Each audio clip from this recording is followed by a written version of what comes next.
Hello and welcome to the Cretaceous Campcast. I am Cretaceous Dave, and this is a podcast all about Jurassic World Camp Cretaceous and Jurassic World Chaos Theory. It's been a little while since I was able to chat with you guys. I'm really sorry. I do have so many things I want to talk about, so many episodes I want to record, so many people I want to chat with. It's just life has been a little bit crazy. Actually, in this episode, I had the opportunity to sit down with Muzzammil, and you have probably recognized his name online. He's a loved community member, good friend of the podcast, and we've been trying to schedule this thing for what seems like forever. And stuff always ended up happening on my end. It was never him. He was always available, but for some reason things fell through on my side, or I would forget, or you may have noticed, I'm not on Twitter a ton these days, and I would message him and then I would forget to check my messages there and be like, I'm so sorry. We were supposed to be scheduled for yesterday.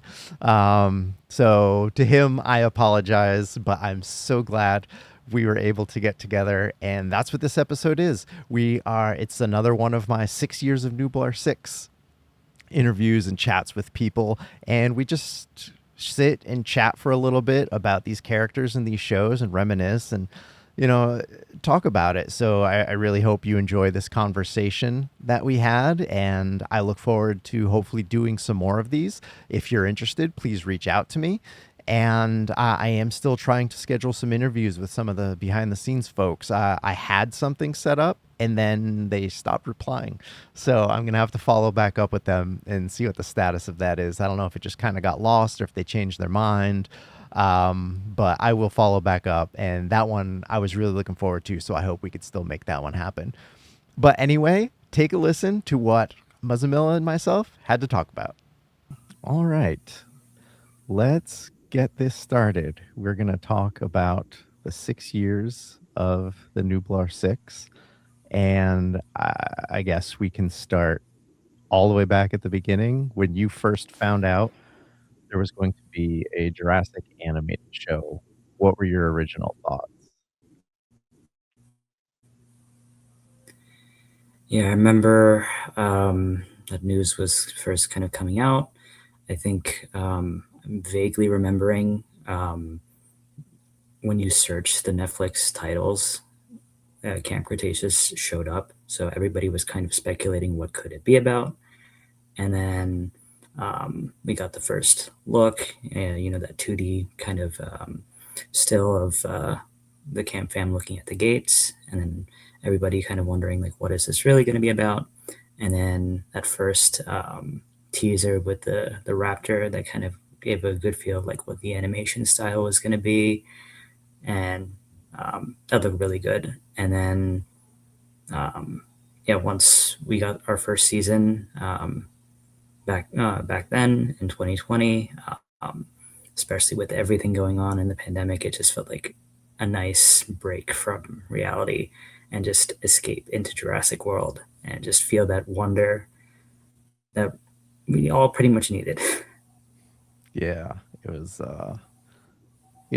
great. I've mentioned it a couple like different times. We accidentally stumbled on the show because my son was, just getting into dinosaurs and stuff, and I was like, "Hey, is there a Jurassic World cartoon?" And it came out like that week. Like, oh, this is perfect Yeah. timing.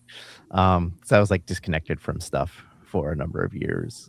So it was cool to get back into, and I like hearing people's stories about what they thought, at the time, and people speculating about, what could this show be about and everything like that. So it's cool to hear different people's perspectives and opinions and, what was going through their head at the time.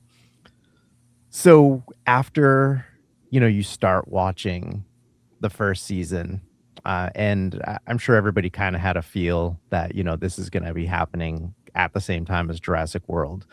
Uh, what kind of were you left with after the first season as far as the connectivity to the movie and overall, like how you felt it did with the story it was trying to tell and then, kind of intertwining itself with that first movie? Yeah, it was just really cool to see a side quest kind of paralleling the events of the film. Um, and then just kind of leaving you off with a cliffhanger, like, hey, they're actually abandoned, and it kind of leaves for more opportunities to see what was kind of going down on the island, all leading up to Fallen Kingdom in a way. And just with that first season, it kind of left us open with opportunities to kind of see like what could actually happen, because this is like the dinosaurs being freshly kind of unleashed on the island after all the events. So it was pretty cool to see from that. Yeah, I agree. And I guess what did we cover? 6 months across the first 3 seasons.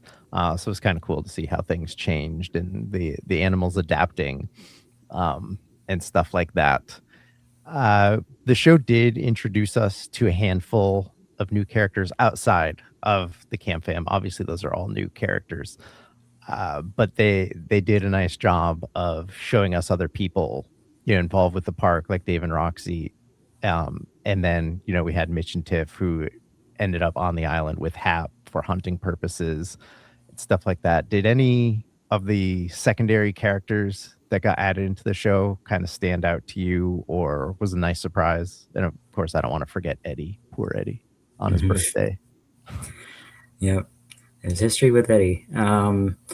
Besides that, Dave and Roxy, I think they were the standouts, probably because of knowing those actors themselves from like other projects.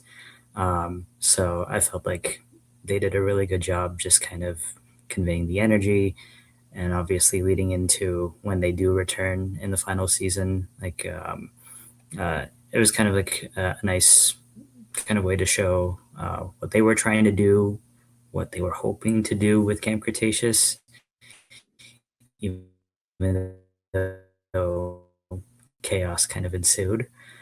Um, and then just kind of going with the secondary characters, especially with Mitch and Tiff, just seeing different intentions of these characters. You think you could trust them, but then they kind of backstab you, and just like how do you kind of go from there, especially with where these characters' moral integrities kind of stand, because partially it's like they want to get off the island, but also they're attached to these dinosaurs and they don't want anybody to get hurt. So it's all interesting perspectives. Yeah, especially being so young. Yeah, they're put in a lot of situations, where kids that are 12, 13, 14 years old, they shouldn't be put in. They shouldn't be having to make these, moral and ethical decisions and stuff like that. And season two, did a nice job of kind of showing, what these kids, their maturity level in some ways, when it comes to different things and the situations they were put in. So, I've praised the writers of both series multiple times, but they did a really good job of, not just making a show primarily for kids, especially with Camp Cretaceous, but adding in extra that, older kids or adults and like the parents watching with their kids and stuff can kind of, um, really, I don't want to say relate to, but in some ways, I guess relate to, but also, kind of teach kids a story and stuff like that. So, um, it was cool. It was interesting. Good writing decisions. Um, we're gonna switch gears just slightly, and you can think about this question going across the entirety of both shows. Um, you can be one character for one day. Who are you picking, and in what situation are you in?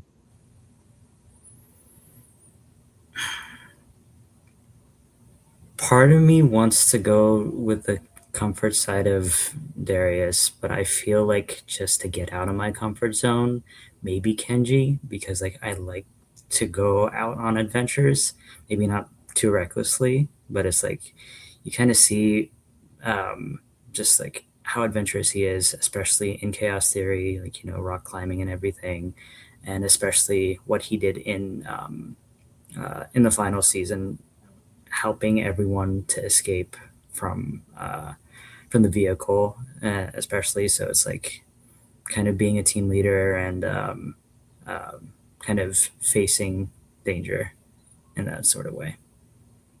Well, good answer.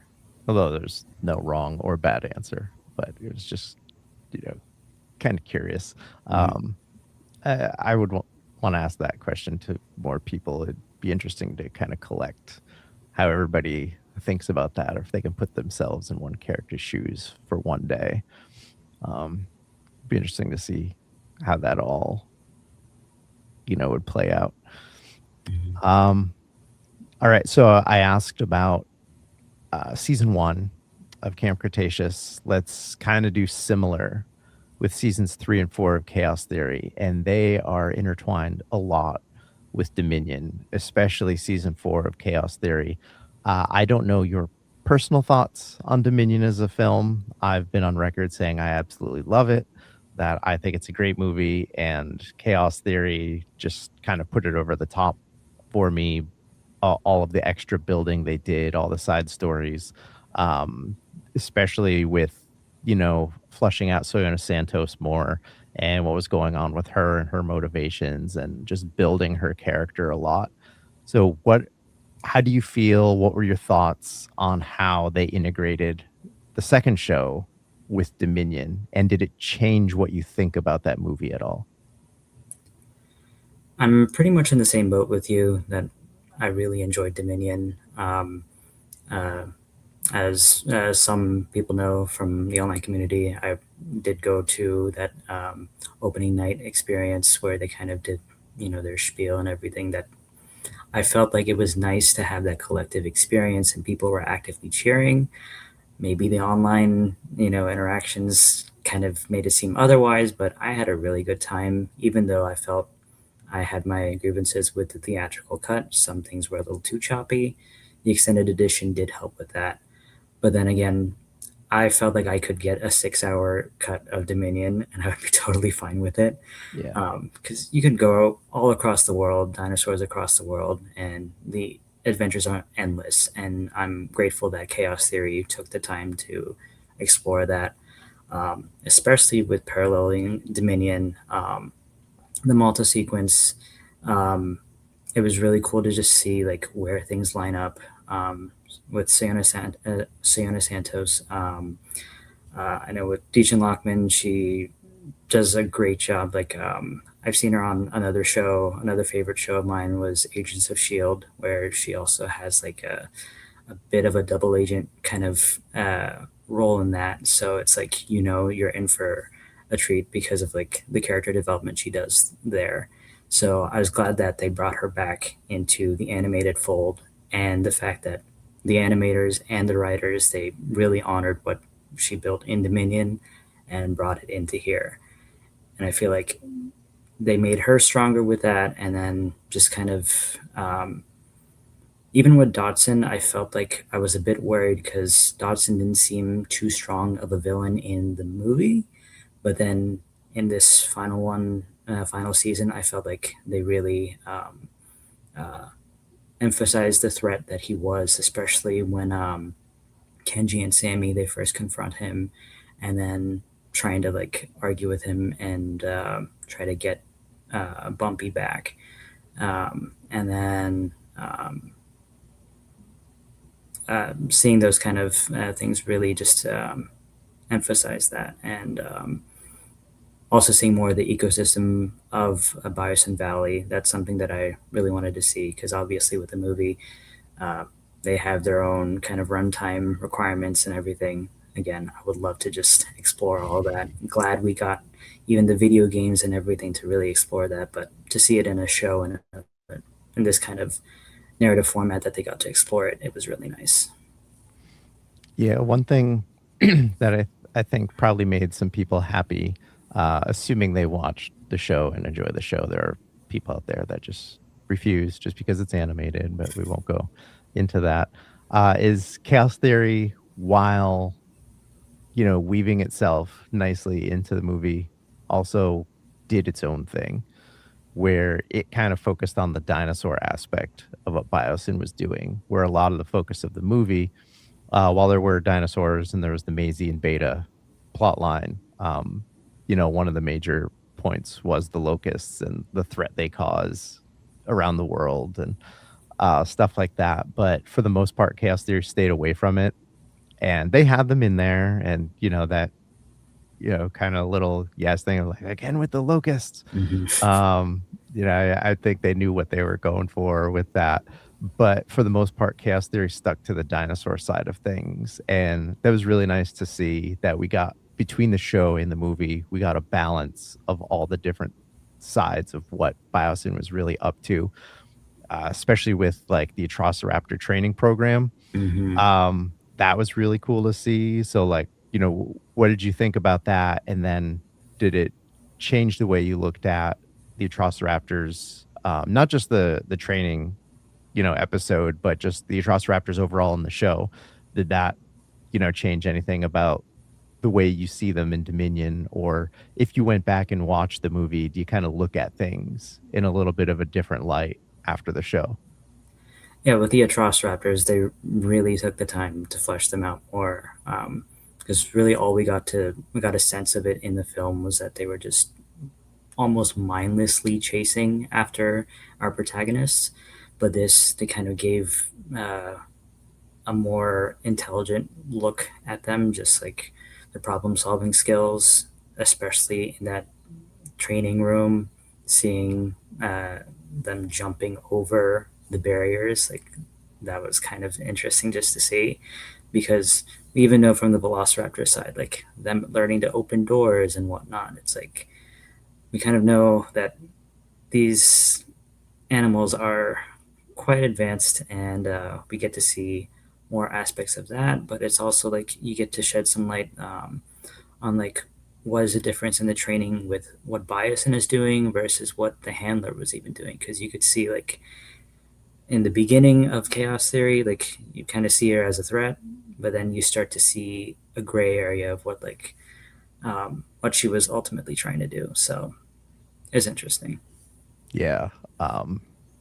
She was a nice surprise after season one. I was like, oh, I don't know. She's just creepy. I don't really like her. What's her deal? And season four, I'm not saying they made her a likable character, but you kind of felt for her. Hmm. And at least I did. I appreciated, her genuine love for the animals. And that really came through in season four. And it was a little sad when she met her end Yeah. there, but sorry, hold on. Apologies for that. I just needed to make sure it wasn't my wife. Um, but yeah, the handler was a really interesting character, and I remember watching season one, and like my son didn't even want to watch scenes with her. He just thought she was so creepy. He's like, "Where's the creepy raptor lady? I don't want to watch that." Uh, He just like totally freaked her out, which is understandable. She's, all the theories that were going around, like, is she part raptor? Is she a robot? What is she? No, she's just this strange person, at mm, least as far as we know. And again, kudos to the writers for a character like that. That was, um, pretty well done, especially giving us the like kind of two different. She comes across as one way in season one, and then you kind of get more of her in season four. So that was pretty cool.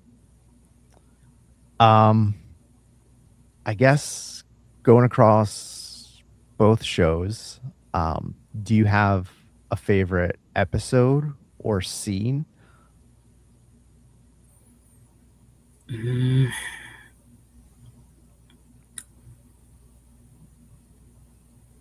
maybe. Uh, I don't know. I feel like I'd want to choose one from each show, really. So, Yeah, like, go for it. yeah. So for Camp Cretaceous, definitely the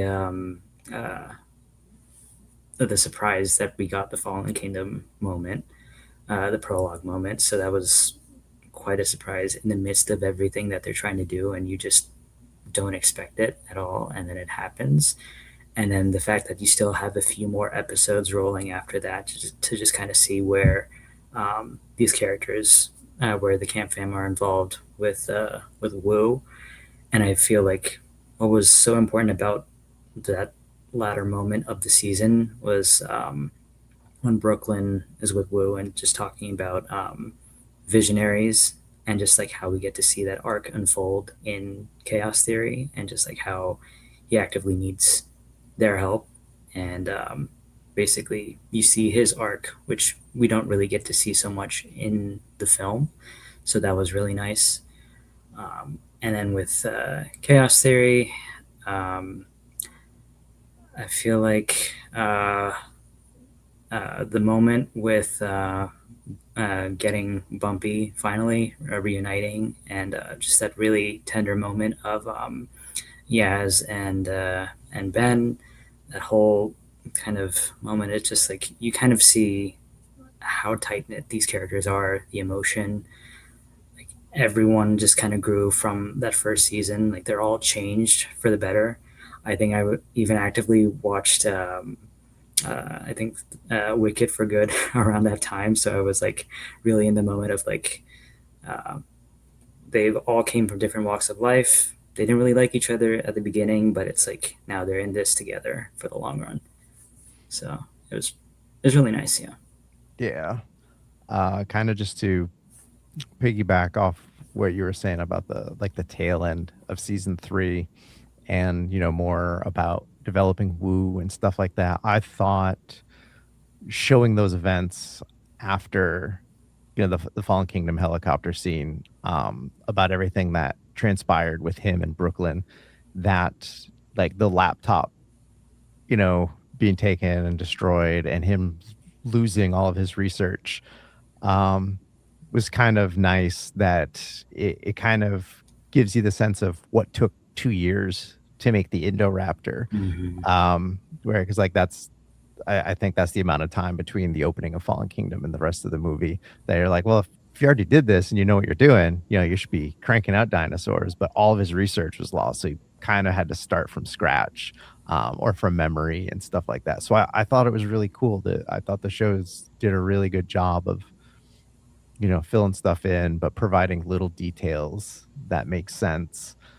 And they're not as big of a deal that if you don't watch the shows, it doesn't take away from the movies, but you kind of appreciate them more if you do watch the show and you're like, oh, yeah, just like, when Ramsey mentions the, remote herding, when they're on their way in there, you're like, oh, I know exactly what that is from Camp Cretaceous, even though Totally. people don't want to acknowledge what it is and they refuse to accept that's what it is.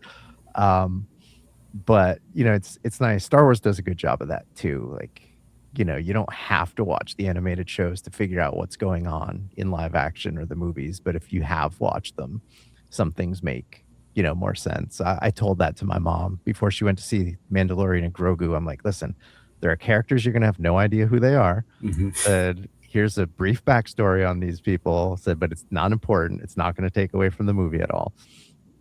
And I think the Jurassic animated shows kind of did a little bit of that too. That, like I said before, they make the movies better. Even if you're not a huge fan of animation, I recommend you watch them just for the story and kind of filling in the gaps and stuff like that. Um, for anyone that doesn't know, you are the person that was behind Jurassic World Resort TV, which I thought was such a cool idea, such a cool concept. I'm glad I was able to help you out with that, for one bit that you did and take part. It was a lot of fun. Because that's happening during a functional Jurassic World, did you have any ideas or thoughts about somehow integrating something with Camp Cretaceous into it and you just weren't able to? Or yeah, did you think about integrating anything with it at any point when you were making it? Yeah, that was actually part of the final segment. I was kind of trying to see if we could get maybe a few characters, like maybe some of the camp fam. Just it probably wouldn't be age appropriate in a way where it's like you want someone to portray like a kid. Right. So like trying to figure that out, I didn't know how to do that. So I figured like let's try to do a Dave or Roxy. Since you already did Jimmy Fallon, like I didn't want to totally like break canon with that with my own canon, but I don't think that would have been a big deal. But we did get a Roxy played by Natalie Lucia. Oh, that's right. I forgot about Yeah, that. so she did that. So she did a little spiel where I, as Mizrani, am basically interviewing her, just kind of talking about what Camp Cretaceous is all about, and just kind of tease like the kids. They're just trying to get acclimated to everything, but they look to be a promising group before everything goes down. Yeah, I don't know how I forgot about that. Yeah, now I remember it now that you brought it up. Um, all right, so sorry for the silly question then. No problem. It's been a while. Sorry. But yeah, it was cool. I really liked that project that you did, and I hope you had a lot of fun working on it because it was a lot of fun to watch. Hmm. So, um, say you're sitting down in a room and you have the people responsible for making something that follows up Chaos Theory with these characters. First of all, would you want something to follow up the end of Chaos Theory? I'm very split on this myself, just because I think they had the perfect ending. But if you do want to see a follow up, what would you want to see if the story of these characters continues? My feeling also is that the ending was good enough that I feel like a better continuation is to just have maybe a few characters continue the story. And then if they want to leave it open for like for the rest of the camp fam to show up, they can. I just don't feel like we need like all of them to be there like throughout the whole show. It could just be spread out for a follow up, because I know Scott Kramer was mentioning about having an idea for tying into Rebirth, and I feel confident that whatever he decides, that they'll do a good job with having a proper follow up. Um, I think ideas that kind of came into my head were also like maybe have Sayona Santos exonerated and like be out on the loose, and have connections across the globe that, to try to restart those facilities that you had, especially that we saw in season 2 of Chaos Theory. I think that was really cool just to see like what are people doing behind the scenes versus what we see out in the wild. Um, just kind of balance things of what Dominion's vision was really about with coexistence versus Rebirth. I know with Rebirth, it's like all limited to the equator, but technically it's still across the globe. You can explore areas in Central America, India, Africa, so on and so forth. So I feel like you could do a little globe trotting thing if you wanted to. So yeah. Yeah, cool. I didn't even think about the Sayona thing, and it's interesting to think about because you can follow on the shows and not even have to have any of the main characters and just revolve around her. Hmm. And I think it could work. Now people might be disappointed, like, where are all the characters I grew up with and fell in love with, but you can sprinkle them in, here or there. But yeah, that's interesting, cool to think about. I never thought about it from that perspective, and now I like that idea. But yeah, I kind of always felt that Chaos Theory ended on such a good note Hmm. for those characters that it's like you really want to throw them into something again. And the show was so good and the writers did such a good job. You almost feel like there's too much pressure on, if it's the same writing team or if it's a different team that comes in. And, I would hope, they would ask Scott to come back and then he would bring Bethany with him. And ideally, it would be the entire team that Chaos Theory had. I thought they did such a great job. But if not, I have confidence she would be able to assemble, another really good team. But it would be a lot of pressure on them to follow up how well done Chaos Theory was. So as much as I would love to see another animated show, I am completely okay if, we're done with those characters, as sad as that would be. On the other side of that, though, I wouldn't mind seeing somebody pop up in live action. I doubt that's going to happen from what I've been told by some people, that some of the current folks making decisions with the franchise aren't exactly the biggest fans of the animated shows. I don't know if that's true or not. I'm not going to name any names. But that's unfortunate if it is the case, which also would probably mean we're not going to be getting another show anytime soon. But assuming, they're okay with them and stuff, would you like to see a character integrated into a show? They don't have to be a movie, rather. They don't have to be like a central character or anything like that.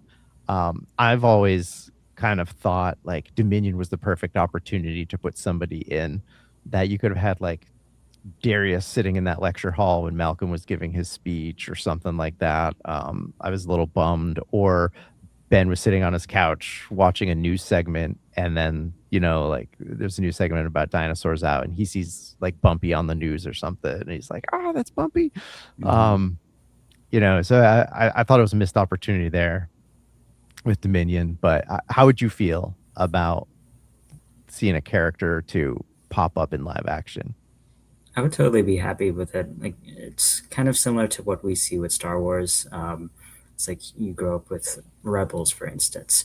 Like, these characters' emotional journeys and everything, and just like to see them even for like a little bit. It doesn't have to be some grand thing, but you just kind of know what they've gone through, and it's just nice to see them.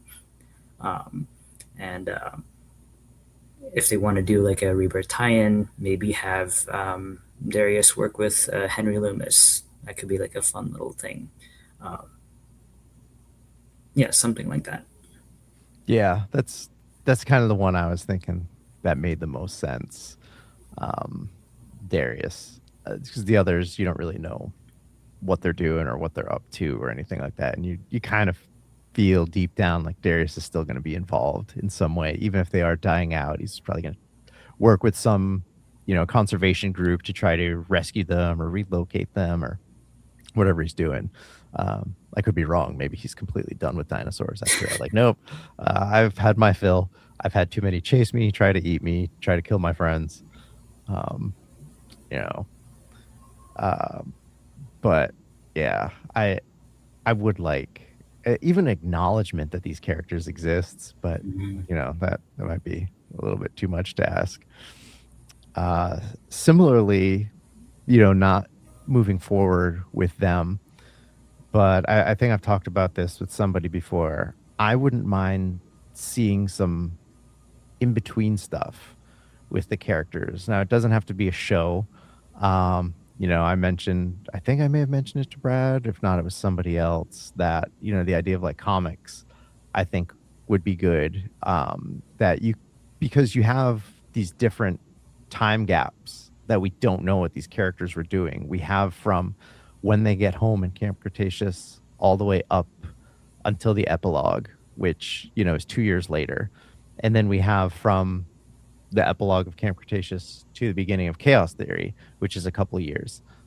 So we've got these like multi-year gaps of we don't know what these characters were doing other than the brief, background we got. Like an entire series about Darius's adventures with, when he was working with the DPG, or not the DPG. What was their name? DPW? Yeah. I think DPW. DPW, yeah. I can't believe I don't remember that. Yeah, while he was working, with them, you have a series of stories you could tell, or it could even be like his journal that he logged his work days and stuff like that. You can kind of get it from that perspective and stuff like that. Would you, because I know, you like a lot of supplemental material and, the books and stuff. And by the way, thank you for being on top of like when books were being released and Right. announced and stuff like that. You were like the man on like, hey, the book popped up on Barnes and Noble today, and the release date is this. So we always had an idea of when the show might be released based on that and stuff. So thanks for being the sleuth that you were with these shows. But because you're kind of into that type of material, what do you think about having, like young adult books or a comic series or something like that that kind of tells some of that story that we're missing? I think because I also read those Maisie Lockwood adventures, I think you could basically have an individual series for each character if you wanted, because they all had their own individual kind of reactions to their events. Um, some had um, a relatively positive kind of reaction, others, like Yaz, they are recovering from the post traumatic stress that they had. Um, so like for Darius, you can go on an adventure of like high school adventures where he's like trying to assemble an after school extracurricular club or something, but nobody wants to join or something. And then like he does enough work that he does get noticed by the DPW. You could do something like that. And um, with Brooklyn, you can see more of her earlier investigative work, especially like properly see the Lockwood stuff that she was trying to do, see how that helps her maybe get into college for like a scholarship or something, and then see like if that helps her get noticed by the right people and maybe some of the shadowy people, like just see like where her integrities lie. So it's like you get so many different opportunities that way. Yeah, I agree. And the very last word of Brooklyn's book or series of books is her last name. So we're not left wondering it for all of eternity. Yeah. Um, I really thought they were gonna tell us. At first, I thought they were gonna have like a funeral type scene or something, and you would see, her gravestone and it would have her name on it. But Mm. no, we didn't get that, and I never got around to asking Scott or Bethany if she even has a last name. But if I get the opportunity to talk to either of them again, uh, I'll try to remember to ask. Although maybe it's top secret and they won't share that. Um, but yeah, I enjoyed the Maisie books for what they were. I know I'm not their target audience. It was very obvious, while reading the books, but I thought they were fun. Now, in the back of my head, it was like, all right, these guys are really out there. Like they're supposed to be on the run and hiding. And I get they did that in the books. They were using different names and stuff like that. But it was like they're just too involved. But the second book, which I have no idea where the third book was supposed to go before it got canceled, but it was cool how it ended with like, them basically capturing Blue and they were about to take her, and they laid the foundation of, going to that cabin that we see in Dominion and stuff like that. So it was really cool. I thought the books were good, but again, like the shows, I like that stuff that kind of happens in between that builds up on the story Mhm. and yeah, everything like that. Um, yeah, I don't know how much time do you have? Do you have a few more minutes or do you have to get Probably like 10 minutes. Yeah. okay? Yeah, I don't because Yeah. I don't want to keep you or hold you up from anything, and Yeah. Yeah. um, so I because I can come up with things to talk about Yeah. basically forever when it comes to these characters and these shows. But um, yeah, I is there anything non-story wise, particularly with Chaos Theory, because it's fresher in our heads, unless you recently did a rewatch of Camp Cretaceous. But is there anything about the show that like really stood out to you? Um, like it could be the writing, it could be the visuals, it could be the sound, the score. I'm partially asking because I noticed a lot of things in the show that I didn't in Camp Cretaceous, but also that I've been trying to get a hold of different people from different departments. And I'm very interested in hearing what other fans and viewers really liked about the show that's not the obvious, like the story or the characters that, some of the lesser appreciated folks that worked on the show. So is there anything that kind of stood out to you as being, better than good when it came to Chaos Theory? I'll even just go back from to Camp Cretaceous. Like when I first watched that first season, I was just flat out impressed with the attention to detail in the animations and how the dinosaurs almost look like they were pulled from live action, but they gave like a nice balance with the filter in a way where it's like it doesn't look too scary, maybe for like the younger audiences who are watching the show. And then as you grow up with these characters into Chaos Theory, what stood out to me, like I was pretty much highlighting anytime a new season dropped, that the lighting was just excellent because it conveyed the mood and everything from the character decisions, uh, action sequences, and everything, and just add an element of horror that I know would satisfy pretty much like the older audiences who are watching, because a lot of us are really craving for something new with the franchise that way. But like it helps with the character sequences and also for the dinosaur sequences. So like uh, the Pyroraptor, for example, especially when it appears in the market, that was pretty cool. And then just like other sequences, like it almost reminds me of the lighting that they do in one of the recent hits with Puss in Boots. Um, the lighting in that, especially like with the themes that movie carried, I feel like that's what they kind of translated over here. And like I think I made note that if they ever wanted to make like a Chaos Theory movie or something like that, I would totally watch it. Yeah, I agree. I I'm sure the pitch for that would have to be like out of this world for Scott to, really want to be like, okay, this is happening. This is going to be in theaters, and it doesn't have to be a huge success. Movies spin-offs of TV series, aren't usually, you know, gigantic at the box office, but you do enough to satisfy people and the budget increases a little bit. Like you can tell the difference in the animation between like the Paw Patrol show and the Paw Patrol movies. And Mhm. even though I think they're like different canon timelines, not that we're gonna diverge into a Paw Patrol conversation. But the same thing with like the Gabby's Dollhouse movie, which is another DreamWorks show. You can tell they upped the budget for the animation in that. And not that there's anything wrong with the animation in, Chaos Theory in particular. I thought it was fantastic. It was a huge upgrade from Camp Cretaceous, which itself was already good.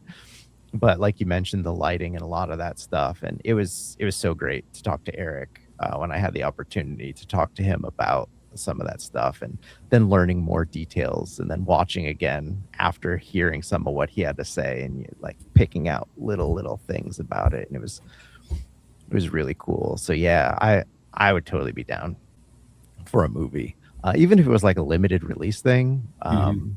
It would be cool. I think there are enough fans out there to make it worth it, but it's probably not anywhere on Universal's radar. Um, yeah, especially since they're trying to figure out what's going to happen with the next movie. It sounds like I don't know. You read things that like, hey, it's already in development, and such is signed back on, and this person's coming back, and then you have that interview or whatever it was with David Kep from a couple days ago, and it sounds like they have no idea what they're doing. So I don't know. I have no idea what's happening with this franchise right now, but Yeah. you know, um, I wouldn't mind more of animated stuff just because I think the group that worked on these shows kind of gave everything they had and put their focus into telling the best possible story they could. Where when you're working with a movie, you may not be getting people that invested in what they're working on. It's just kind of a job sort of thing. And I'm sure other shows, you get that with, especially with kids shows where they're cranking out tons of episodes. But I've mentioned it to the people I've talked to that it seems like so much love and care went into making the show that they wanted to make not just the best product they could make, but also make it fit and be genuine in this film universe that, so many people love and, have this long history with, and not step on any toes or not try to break canon or anything like that. So, Hmm. um, yeah, I would love to see them tell their own story in a big screen kind of way. It'd be cool. Yeah. And I And feel like the next ways to really honor them, I think, would be like incorporate them more in the parks. Like I've kind of thrown out random ideas where it's like, I don't know if you've done those things at like Disney World, Epcot. They have that World Showcase Adventure thing where like I would love an idea where it's like the Camp Jurassic. You do kind of a mobile adventure with the camp fam, like have the voice actors also just kind of do little kind of recordings and animations just to get them have a permanence in the parks. And then I think even the new kids resort that's coming out, I think that might give them some permanence, which will be nice. yeah, I thought that new park was the perfect opportunity to integrate more, Camp Cretaceous stuff, but I don't think it really does from what I saw. Now it looks like they have a lot of bumpy merch, Hmm. um, stuff like that. I guess we'll see once it's open and more people give, real reviews and looks at, what it is. But I was really hoping it would lean heavy into Camp Cretaceous. It makes the most sense, but we'll see. Maybe I'll take my kids there. I'm not sure. I don't know. Texas is hot. So I don't know. I'm not a fan of heat, which is why we don't really go to Florida. We usually do California when we do the parks. Um, but I don't know. Could be worth going to. Sounds like it's a really fun park for kids. Hmm. Um, all right. Before we wrap things up, um, what do you have any? What do you have any? That's not even like a real sentence or question. Um, what are your overall thoughts or feelings about these shows and these characters? Like, does it mean anything to you in any kind of way, or how does it kind of like leave you feeling? Are you, happy it ended up being a part of this franchise, and do you consider it like, an important part? Or, do you think like, I could do without it? Or, which I don't think that's your opinion, just, from what I know in conversations and stuff. But, overall, what do you think about, these shows and these characters, since we've spent more than half a decade with them now? I think the things that stand out to me are the sense of found family. You see where they are from the beginning, and then following that journey. Um, in a way, you could do without these shows, but it's like I feel like I've been able to be just as invested in these shows each season that drops and the movies, and like I've had no problems. Like, sure, it may be more on the younger demographic side, but I feel like they've done such a good job at balancing all types of fans who are coming into these different properties. So like um, seeing these characters grow is really nice. And then what also stands out to me is the writing with the mental health conversations. It's like as we get older, I feel like we tend to be a bit more serious with things and not talk things out, and we really need to. And to be able to emphasize that, especially in our younger generations, hopefully they'll be able to pass that on as we go forward. So to have that in the midst of a really fun, world of Jurassic World, that is, I think that's really cool. Yeah, it does teach, kids some lessons that even if they don't realize it at the time, like, when my son was younger watching Camp Cretaceous, he kind of, didn't know what he was watching with some of the stuff, but it's things he picks up on and can carry on with him, later. It was the diversity in the show was great. Hmm. The acceptance of everybody, of each other and stuff like that, I think was fantastic. So yeah, it was, I'm really happy that we had these shows. So, um, All right. Before I let you go and wrap anything up, are you working on anything fun right now, or do you have any ideas? And if anyone wants to follow you online or anything, where can people find you? So I am working on a fun little audio drama type of pilot, which will be shortly after The Lost World, following Masrani. So I'm voicing that and got a few community members involved in that. So just like trying to take my time with it because it's only going to be one episode, but I want to nail it and see how that works out. So ideally, once that's done, hoping for a late summer release with that. So just keep an eye out for that. But otherwise, you can follow me on pretty much all the socials at Mushshake07. And then where you can also find the Jurassic World Resort TV thing is on YouTube. I have a channel called Table Reads. So there's a playlist on there. So you can pretty much watch from when I first started um, and then all the way to the very end where we had the 1 year. Last year was the celebrating the 10 years of Jurassic World, which is like a nice parallel, and just celebrating uh, the whole community's interaction of what these past several years of Jurassic has meant to all of us. So it's worth checking out. Yeah, very cool. Hopefully, everybody does check it out, especially if they haven't seen it already. Yeah. Thank you very much for your time. I'm so glad we were able to make this happen. I will publicly apologize for all the times I couldn't make it happen. So just so everybody knows, we've been trying to do this for a while, but things happen. But we were finally able to make it happen. And I'm so glad we got to talk about these shows and these characters and just catch up on some things for a little bit of time. So thank you so very much. Thank you as well. All right, everyone. That wraps things up for this episode of the Campcast. Thank you once again to Muzzammil. If you haven't checked out his Jurassic World Resort TV YouTube videos, please go and do that. They were a lot of fun. I had the privilege of being Jimmy Fallon in one of his videos, and that was a lot of fun. And the whole thing was great. It was a great idea. Lots of great community members contributed to that, so definitely check it out. When his new audio drama looks like it's taking place shortly after The Lost World, so that's really cool. Definitely check that out when that comes out later this summer. Follow him on social media, and I'm sure you'll get updated as to when that's available. I hope to have more frequent content for you all. I've got something in the back of my head I want to try to do really soon. We'll see. I don't want to build it up or hype it up or tease it, anything like that, just in case I don't have the time or can't make it happen.